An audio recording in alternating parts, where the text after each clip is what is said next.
오늘 자영업자 현실을 잘 보여주는 보고서 하나가 올라왔습니다. 한국금융연구원 보고서에 따르면 65세 이상 자영업자 부채가 연소득의 10배가 넘는 것으로 조사가 됐습니다.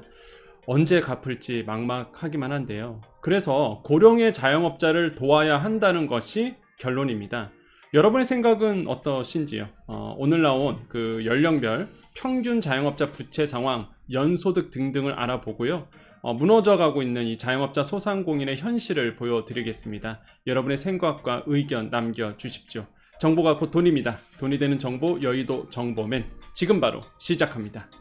자, 지금 구독 눌러주셔야지만 빠르고 정확하게 정보 보실 수 있습니다. 자, 바로 들어갑니다. 그 현황을 먼저 가볼게요. 오늘요, 한국금융연구원에서 고령층 자영업 차주의 부채 현황과 시사점이라는 보고서가 이제 올라왔습니다. 그래서 이 보고서인데요. 이 내용을 같이 알아볼게요. 자, 이런 얘기 나옵니다. 자, 금융기관에서 돈을 빌린 65세 이상 자영업자는 부채 규모가요, 연소득의 10배를 넘는 것으로 분석이 됐습니다. 무슨 얘기예요? 내가 갖고 있는 부채, 이게 내가 1년 동안 열심히 벌어서 내 소득보다 부채가 10배가 넘는 거예요. 최대로 벌어진 겁니다, 지금. 그래서 지금 코리아 크레딧 뷰 자료에 분석을 했는데 2분기 말 기준으로 65세 이상의 자영업자의 총 대출 잔액이 평균 4억 5천만 원으로 조사가 됐습니다. 여러분 아마 지금 65세 이상 자영업 하시는 분들은 이거보다 많다 그러면 평균 이상이신 거고요. 이거보다 적다 그러면은 평균보다 적은 거죠. 자, 여기 보겠습니다. 자, 부채 상황인데요. 30대 자영업자 평균이 2억 3천만 원대로 조사가 됐어요. 근데 65세 분들이 한 2배 정도 더 높은 거죠. 30대 자영업자 수보다. 자영업자 차주 연령대가 높아질수록, 그러니까 연령대가 이렇게 높아질수록 총 대출 잔액 규모도 지금 증가되고 있다고 합니다. 자, 요게 이제는 보고서에 나온 내용인데요. 보시면 아시겠지만 65세 이렇게 나이가 이렇게 올라갈수록 여기 보시면은 이제 부채도 올라가고요. 보통 30세에서 39세이신 분들이 지금 보면은요, 부채가 한 2억 3천만 원 정도 이렇게 된다고요. 요건 이제 평균입니다.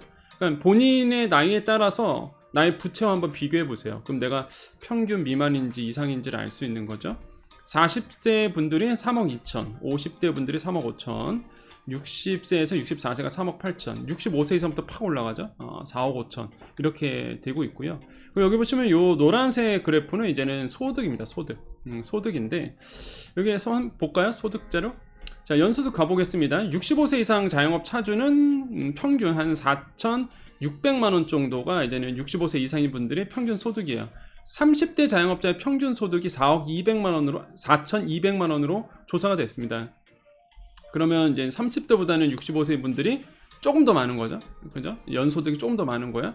40대가 가장 높죠. 5억 5,300만 원, 50대가 5,300만 원, 60대가 한 4,800만 원 정도. 이게 연소득입니다. 자영업자의 연소득.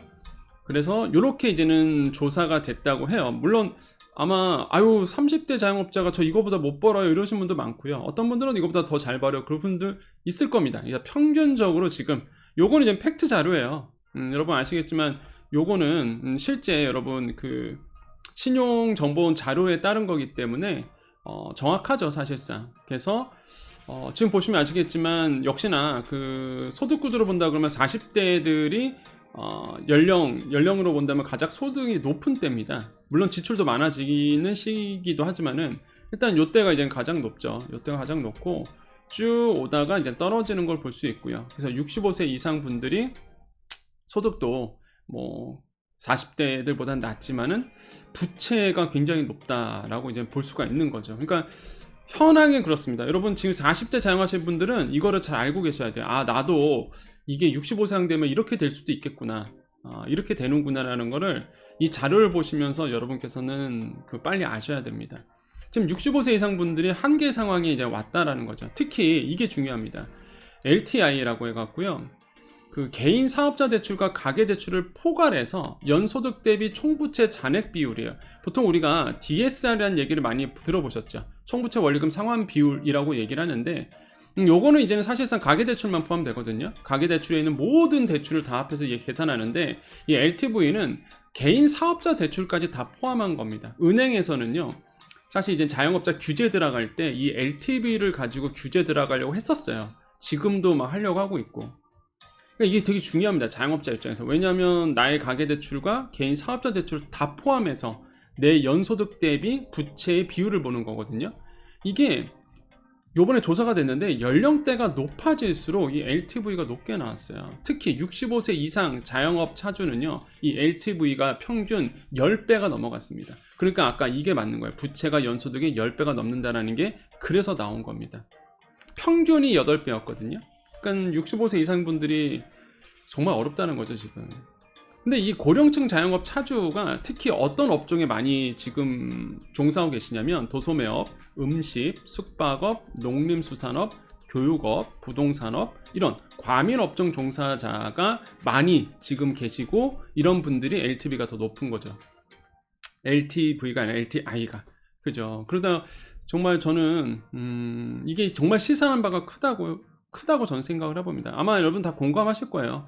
내가 65세 이상인데 내가 공인중개사 하고 있고, 그 다음에 교육업 하고 있고, 그 다음에 뭐 도소매업, 음식업 하고 있는데 정말 맞는 것 같아요. 많은 분들이 그렇게 얘기하실 것 같아요. 근데 이게 왜 문제냐면 요게 나오겠죠. 요게 LTI 그래프입니다. 보시면은 이제는 30세가 이제는 7배 가장 낮죠. 연령에 대비해서 65세 이상이 이제는 10배가 되는 거예요. 한마디로 내 소득 대비해서 부채가 굉장히 많은 거죠. 이게 나이가 갈수록 많아진다는 거는 여러분 이거 시사하는 바가 굉장히 크죠. 그래서 여러분께서 이거 보시면서 지금 우리나라의 자영업이 이런 형태로 지금 가고 있구나. 그러니까 나이가 먹어갈수록 오히려 돈을 벌어서 대출을 갚는 게 아니라 이게 나이가 먹어갈수록 지금 대출이 늘어나고 있구나라는 거를 보셔야 됩니다. 이건 문제가 있는 거죠. 그렇지 않나요, 여러분? 자, 보고서 결론은 이렇게 나옵니다. 향후 고령층 자영업 차주의 상환 여력 대비 부채 부담이 심화될 가능성이 굉장히 높죠? 그죠? 내가 소득보다 부채가 더 많아질 가능성이 큰 거예요. 심화될 경우를 대비해서 고령층 자영업자 대상 컨설팅을 충분히 할 필요가 있다라는 게 이 보고서의 이제 결론이라 보시면 되겠습니다. 자, 근데 굉장히 시사하는 바가 있죠. 그렇죠. 고령층 자영업자 대상으로 해서 컨설팅, 뭐 예를 들어서 재무 컨설팅이라든지 경영 컨설팅이라든지 여러 가지 컨설팅이 있을 거예요. 충분히 할 필요가 있다라고 하는데, 시사점 보겠습니다. 여러분, 많은 언론에서나 많은 보고서에서 이런 얘기를 합니다. 고령층에 대한 지원을 더 강화해야 된다라고 이제 얘기하고 있는데, 여러분 실상은 어떻습니까? 우리의 실상, 여러분의 의견 남겨주십시오. 실상은 어쩌죠? 대출 축소되죠. 오히려 나이가 많다고. 만기 연장 거절되죠. 당신 상환 능력 없잖아. 지금 빨리 갚아. 상환 독촉이 이뤄지죠. 빨리 갚으세요. 이게 현실입니다. 여러분 공감하시죠? 이유가 뭘까요? LTI가 취약해지기 때문에 그래요. 이게 LTI라는 게 자영업자 개혁할 때, 한마디로 자영업자 대출 쪼이기 할 때 이 LTI라는 이 규제를 가지고 이거를 가지고 규제를 시작하거든요. 그러니까 이게 점점 취약해지는, 65세 이상은 10배 넘어가잖아요. 그러면요 절대 저희 은행들이 리스크 관리 때문에 대출을 더 안 해줍니다. 이건 현실이에요. 아마 오늘 나왔던 자료 가지고 이게 오히려 65세 이상 자영업자를 도와줘야 되겠다라는 이제는 취지지만, 이게 또 은행이나 이런 데서는 반대로 65세 이상 자영업자 대출 더 이상 안 해줘야 되겠다 이렇게 해석될 수도 있어요. 더더욱 어려워지는 거야. 더더욱. 왜? LTI가 10배가 넘어가니까. 그러니까 저는 이게 실상은 이렇다고요. 실상. 이게 여정 채널에서 얘기 안 하면 아무도 이런 얘기를 안 합니다. 즉 65세 이상 자영업자 소상공인의 어려움이 한층 더 어려워질 가능성이 매우 높다는 거죠. 여러분, 제가 여러분께 좀 질문 좀 드릴게요. 소상공인 자영업자가 개혁의 대상입니까?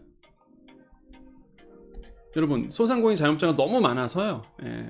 그동안 너무 많아서 일부는 다 무너져야 돼, 일부는 다 폐업해야 돼, 일부는 망해야 돼. 그래서 소상공인 자영업자 수를 줄여야 돼. 여러분, 개혁의 대상입니까? 저는 개혁의 대상이 아니라고 생각을 하거든요. 질서 있는 폐업으로 개혁 성공 숫자 놀이에 빠지지 않아야 된다고 생각을 해봅니다. 왜? 뭔가 공무원들이나 은행들은 뭔가 제시하기 위해서 우리가 이렇게 개혁을 해서 소상공인 숫자가 이렇게 많이 줄어들었습니다.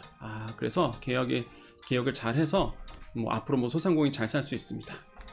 저는 그렇게 접근해서는 안 된다고 생각합니다. 왜 그러냐면 폐업을 안 하도록 도와줘서 생계를 유지할 수 있도록 해줘야 된다고 봐요. 왜 그러냐면 우리나라의 소상공인 자영업자는 외국과 다릅니다. 생계형이에요.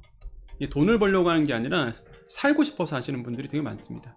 예, 이런 분들 여러분 공감하시죠? 이게 처음부터 그래왔어요. 우리나라 자영업자는 정말 살기 위해서, 내가 이게 생계다 보니까 소규모로 하시는 분들이 많았단 말이죠. 돈을 벌기 위해서가 아니라, 큰 돈 벌기 위해서가 아니라. 근데 이걸 가지고 개혁의 대상으로 해서 숫자 줄이게 나서고 대출 조익에 들어가고 이러면 진짜 살아남을 사람이 있을까요? 특히 65세 이상 분들은 어떻게 살습니까 지금? 이거 부채 많으면 어떻게 돼요? 상속되잖아요. 부채도 상속되잖아요. 그럼 자녀 세대가 악순환에 빠지는 거예요. 이게 나로 인해서 자녀 세대도 이 부채의 늪에 허덕이게 됩니다. 이게 맞는 방향이냐 이거죠. 저는 아니라고 보거든요. 65세 이상 도와줘야 됩니다. 자영업자 다 도와줘야 돼요. 특히나 65세 이상 자영업자들은 저는 이 보고서를 보면은 더더욱 도와줘야 된다고 생각합니다. 절대 개혁의 대상이 돼서는 안 된다. 저의 생각은 그렇습니다. 여러분 생각은 어떠신가요? 많은 분들이, 저도 그랬어요. 저도 여정천을 하기 전에 경제평론 했을 때 자영업자들 잘 모르니까, 제가 자영업자 소상공인 잘 모르니까 소상공인 자영업자 숫자가 너무 많아요. 숫자 줄여야 됩니다. 그런데 여정 채널 하면서 우리 자영업자 소상공인 만나보고 저도 연구를 많이 하고 공부를 많이 해보니까 이게 진짜 생경 소상공인 분들, 이게 단순히 숫자로 접근하면 안 되겠구나라는 거를 뼈저리게 느끼는 거죠. 이 생경 소상공인인데 이분들에 대해서 폐업을 유도한다? 질서 있는 폐업으로 숫자 줄이게 나선다? 그럼 이분들은 뭘 먹고 사냐 이거야. 생경인데 살기 위해서 자영업하고 소상공인 하시는 분들인데 이거는 이렇게 접근하면 안 된다는 거죠. 그래서 저는 다시 한번 말씀드리지만 소상공인은요, 자영업자는 개혁의 대상이 아닙니다. 좀 지원을 좀 해줬으면 좋겠어요. 지금 너무 없습니다. 지금 정말로 과감한 지원이 전혀 없고, 지금 아시겠지만은 세수 펑크가 나고 있는 상황이고, 오늘 또 기사 보니까 외평채 쓴다고 하더라고요. 작년에 이어서 올해도 이제 외평채 쓰면은 사실 이제 환율 방어할 때문에 쓰라고 있는 건데, 이게 과연 맞는 방법인지, 저는 여러 가지 생각을 들긴 해요. 그래서 오늘 또 이 보고서가 나오면서 많은 생각을 갖게 됩니다. 여러분, 제 생각에 대해서 글쎄요, 뭐 여러분의 생각이 다를 수도 있습니다. 여러분의 지금 현실을 여러분 댓글로 남겨주십시오. 여러분의 생각 어떠십니까? 지금 65세 이상 자영업자이신 분들, 지금 보고서가 얘기하고 있는 현실 그대로지 않으세요? 정말 더 힘드시고 부채가 많아지고 점점 나이가 갈수록 정말로 소득이 줄어들고 부채만 많아지고 이런 상황 아닙니까? 자, 이런 상황에서 뭔가 탈출구를 마련할 수 있도록 뭔가 지원 정책들이 좀 나아져야 된다라고 생각을 해보겠고, 여러분 소상공인 자영업자가 저는 개혁의 대상이 아니라고 보는데 여러분의 생각은 어떠신지 여러분의 생각 꼭 남겨주십시오. 이 의견들이 모아져서 여론이 되는 거고요. 이 여론이 결국에는 큰 힘이 되는 겁니다. 자, 어제 어떤 여정 가족님께서 오늘이었나요? 오늘 새벽이었나요? 이런 말씀 하시더라고요. 댓글에다가 이렇게 얘기해봤자 뭐하나요? 뭐 여기에 이런 댓글 써봤자 뭐하나요? 이런 말씀을 주신 계셨습니다. 근데 그분은 아마 최근에 구독하신 분이 아닐까, 아니면 구독 안 하신 분일 수도 있고요. 여러분, 우리의 이런 의견을 통해서 많은 게 바뀌었다는 거 아마 우리 여정 가족님들이 아실 겁니다. 제도가 바뀌고요, 정책이 바뀌고요, 수많은 것들이 바뀌었습니다. 여러분의 의견, 여러분의 생각들이 여기에 다 쌓여 있는 거거든요. 여러분의 생각을 남겨주십시오. 그래서 저는 그렇게 생각해요. 정말로 우리가 그동안 바꿔왔던 것이 많았기 때문에 이게 시발점이거든요. 이게 시작이 돼서 여론이 만들어지고 이게 정책에 반영되었습니다. 그렇기 때문에 지금도 마찬가지예요. 여러분의 목소리가 더 많아져야 됩니다. 정책이 변화되고 소상공인 자영업자에 대한 관심들도 변해 가야 되거든요. 이대로 있으면요, 진짜 뭐 65세 이상의 문제가 아니라, 왜냐하면 50대들이 60대 되는 거고요, 60대가 65세 이상 되는 거 아니겠습니까? 나이가 점점, 나의 세월은 피해갈 수 없죠. 뭐 지금 30대라고 해서 60세 안 되겠어요? 언젠가 다 60세 되고 65세 이상이 될 텐데, 뭔가 여론을 우리가 환기시키고요, 조금 더 자영업자 소상공인에 대한 관심들이 많아질 수 있도록 여러분의 뜨거운 의견들 댓글로 남겨주십시오. 오늘 정보 여기까지입니다. 자, 열도 정보면은 경제적 자유를 위한 경제공부 스터디죠. 아직 구독 안 하신 분들 빨리 구독하셔갖고요, 같이 이 얘기 나눴으면 좋겠습니다. 저는 이제 경제평론가로 다양한 방송에서 고정 방송을 하고 있고요. 방송 나가서 수많은 사람들을 만납니다. 경제 전문가들부터 시작해서 교수님들부터 시작해서 얘기하면은요, 다 정말 나라 걱정 많이 하고 있습니다.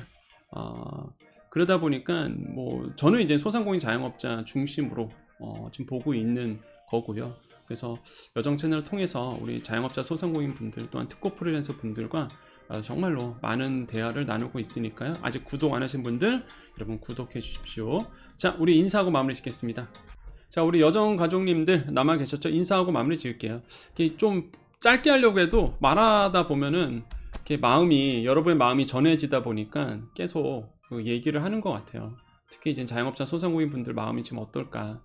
물론 지금 장사 잘 하고 있는 분도 계시겠지만 지금 경제 상황상 본다 그러면 그렇게 녹록지만은 않습니다. 왜냐하면 그동안 좀 수출로 그나마 버텨왔는데 지난달 통계 보니까 수출마저도 지금 꺾였어요. 그래서 좀 우려스러운 부분이 좀 있거든요. 어쨌든 간에 그래도 일단 이 여정 채널을 통해서 여러분께 더더욱 피부에 와닿는 정보를 전해드릴 수 있도록 노력하고요.